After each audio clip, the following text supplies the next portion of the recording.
scammer talaga ako. Para wala ka, para walang trust. Yeah.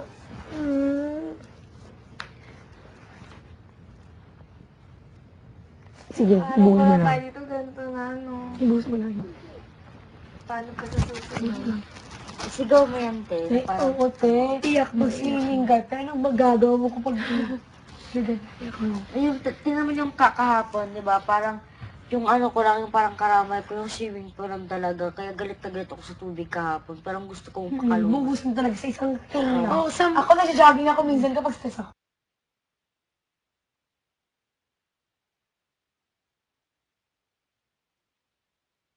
Kaya pag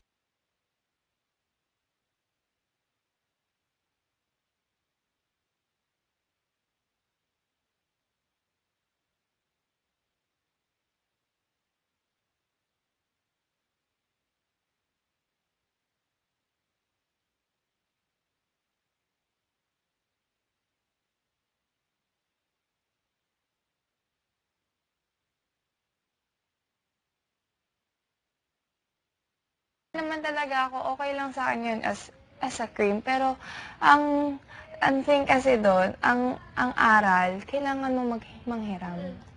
ito pa rin din sa akin, kaya, pero walang offense mental. Okay lang sa akin yan. Pero wag ka lang ma-offend. I'm just telling the truth. Yung time parang sinipakita.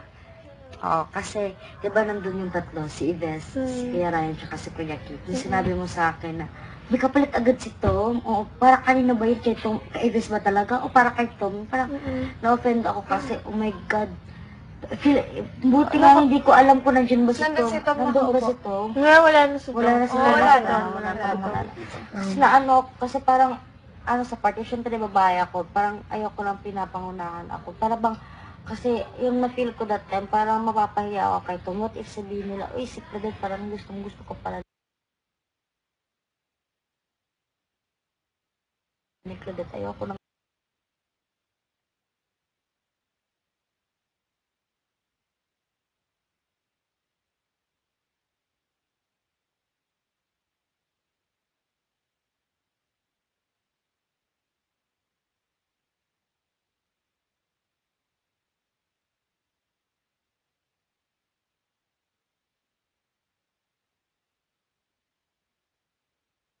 Iwas. Advantage. Oo, take advantage. Oo, dalawa yun yung lang. dalawa. Dalawang gagawin Oo, nila. disadvantage. Take advantage. Kaya ayaw kong Alam mangyari niyo, sa guys, akin ito. sobrang tuwan-tuwa ako kasi na gustong-gusto ko yung bagay na ganyan, yung tinatama ako. Kasi natututo ako, promise. Kanta natin. Natututo ako, promise. Naranasan mo na ba? Yan, Diyos ko, grabe. Ang dami kong natututunan dito sa loob ng bahay ni Kuya. Grabe to. Ako din, ganun. Gusto ko talaga pag may Ako sabihin, marami marami sa sabihin akin, ko, gusto ko talaga sabihin kasi sa labas. Ako, te. Sabihan mo. Sa akin. Baka matahimik ako, baka maingay. Alam niyo ba, sige, kayo, describe ko kayo kasi ako, di ba napapansin niyo, lagi akong hindi masyadong nakikihalubilo. Napapansin niyo, nasisantabi lang ako kasi I observe you.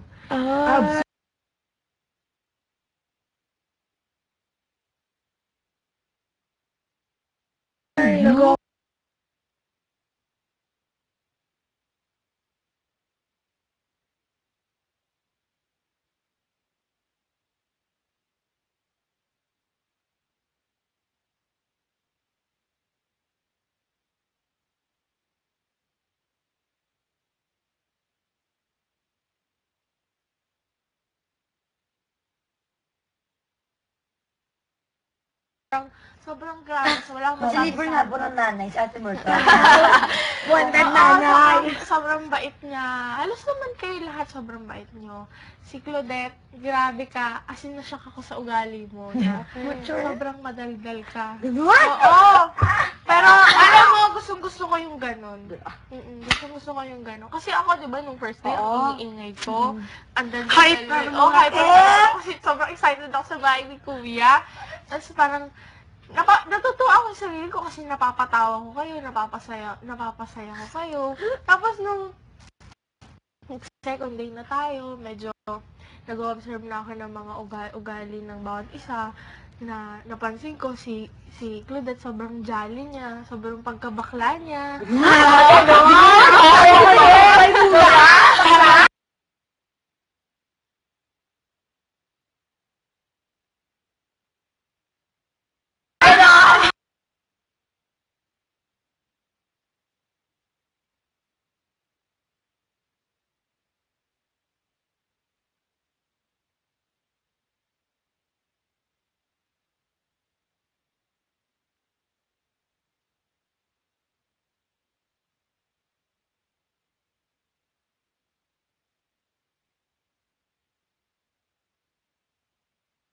Sorry, ako, minsan ginaganon na kayo.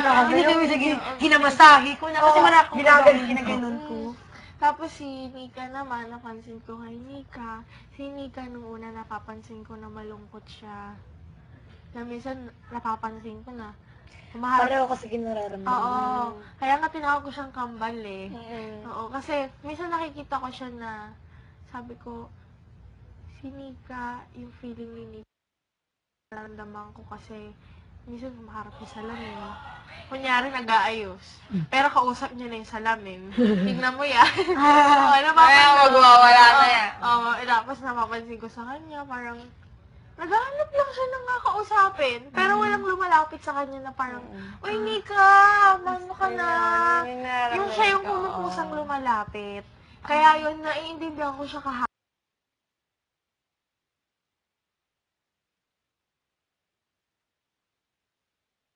nung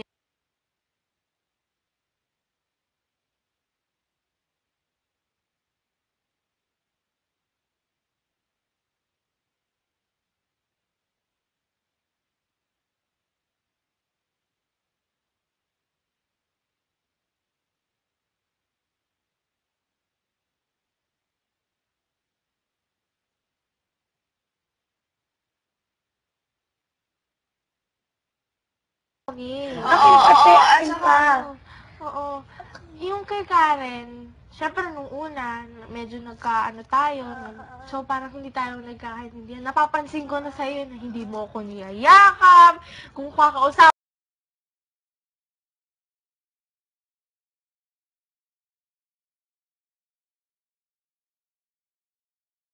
mo lang ako, itatanungin mo, okay ka lang ba? Pero wala nang, talaga, ano naman ang story ng buhay mo? Parang ganun, wala talaga. Kasi ba kwento-kwento na tayo?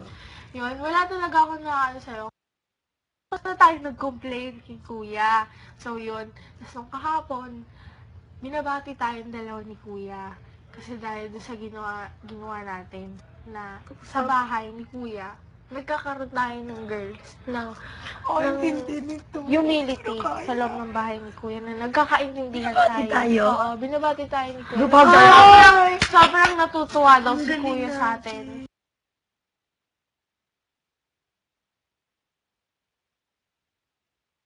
Na